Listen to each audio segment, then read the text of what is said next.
Customizing your Gmail signature is not only a courtesy to those whom you're emailing, but it's also a great way for teachers to give timeless communication and information to students and parents. In this tutorial, I'm going to show you how you can add an image and links to your signature.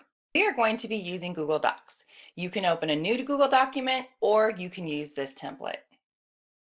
Before we begin creating, let's gather information and make some decisions, such as what's required by your school or your district, what do your colleagues' signatures look like. A lot of times you can copy theirs and paste it and start with that same information. Make sure that your school phone number and extension are correct. You might even try giving it a call yourself. Make sure your Gmail address has no typos, as well as you are going to want to link to your digital classroom, such as your website or your district's LMS. You also are going to want to choose an image, a logo, or a Bitmoji just to add a little bit of personality to your signature. So therefore, if you're going to add an image, we need to make sure we have that image ready to go. So save the image to your computer or to your Google Drive.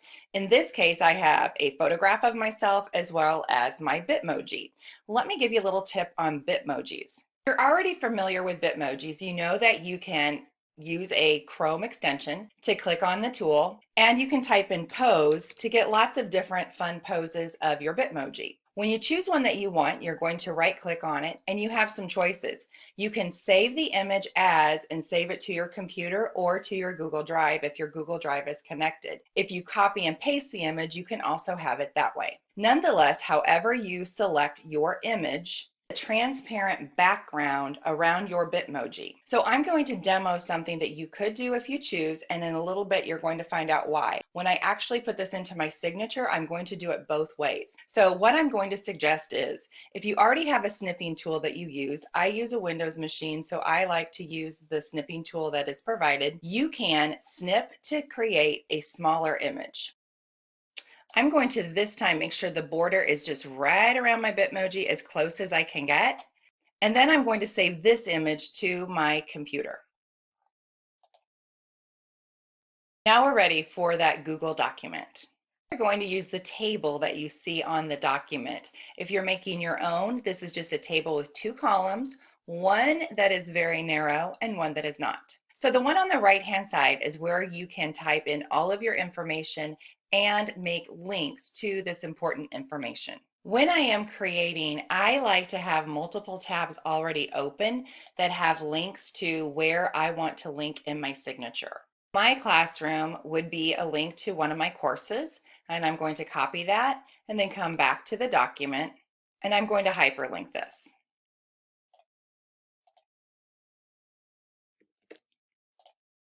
If you type in an email address, usually Google is going to know that that's exactly what it is. It's also when you can choose different fonts and different sizes. I strongly suggest nothing more than 14 and nothing more than 10. When you copy this over to your signature, you still will need to make some edits. I want to send it over to my Gmail, but before I do, once it's over there, I don't want the lines to show to this table. I want it to look like this is just a signature without the lines to showing people that I created a table. So what you're going to do is you're going to select inside of the table, and you are going to make the border 0. Now I can't see that. To work like this would have been a little difficult. So make sure that you click outside of it so that you do not see any borders. If you still see borders, you just do it again. So now I'm just going to copy and go to my email to paste this. Gmail, you're going to click on Settings, See All Settings, and we are going to work on this first tab, General. The most important thing about this entire tutorial is at this point, if you make any changes, make sure you click Save at the very bottom, or none of your work will save. On the list until you find signature, it's near the bottom, and when you do not have a signature yet, it's kind of blends itself in with everything else, and there we are right there. Signature. So we're going to create a new signature.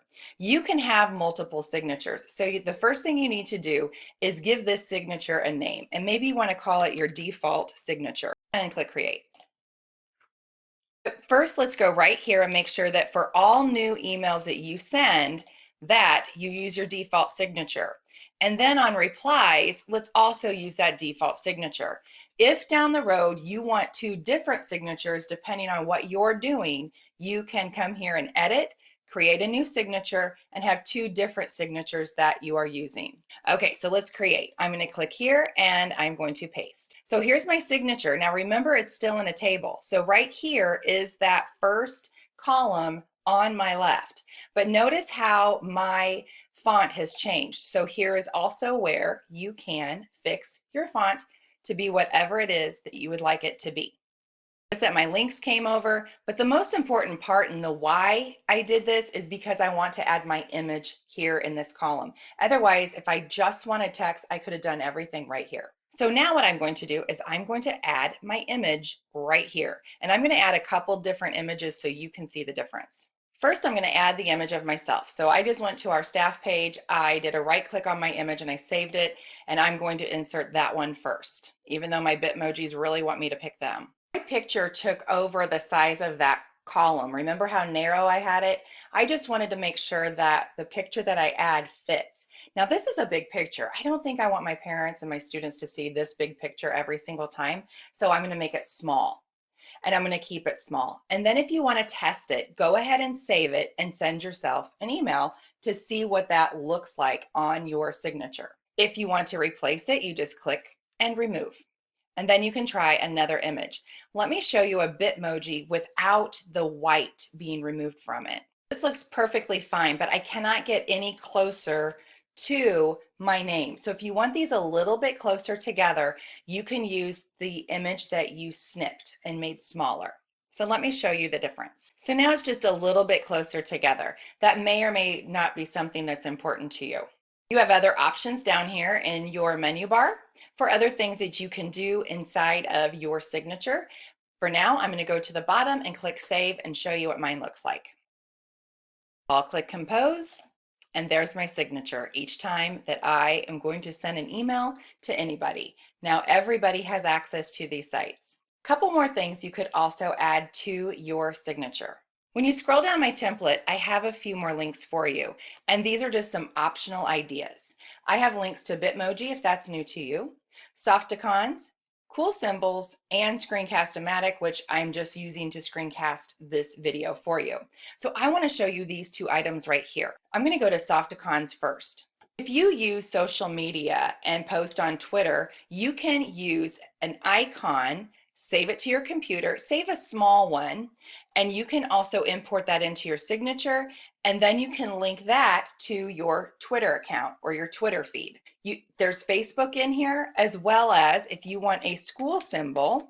So let's say to your school website, you want it just to be an icon. You also have some choices you can choose. If you want to have a symbol, but you want to type it in the text, then you can use the emoji site. First page that I linked to, it just has a lot of different symbols that you can use, as well as if you click on emoji, you go to a whole new collection. So if you wanted to have a star or hearts just to add a little bit of color to it, all you do is very similar to on your text messages. All you do is click and it's now copied.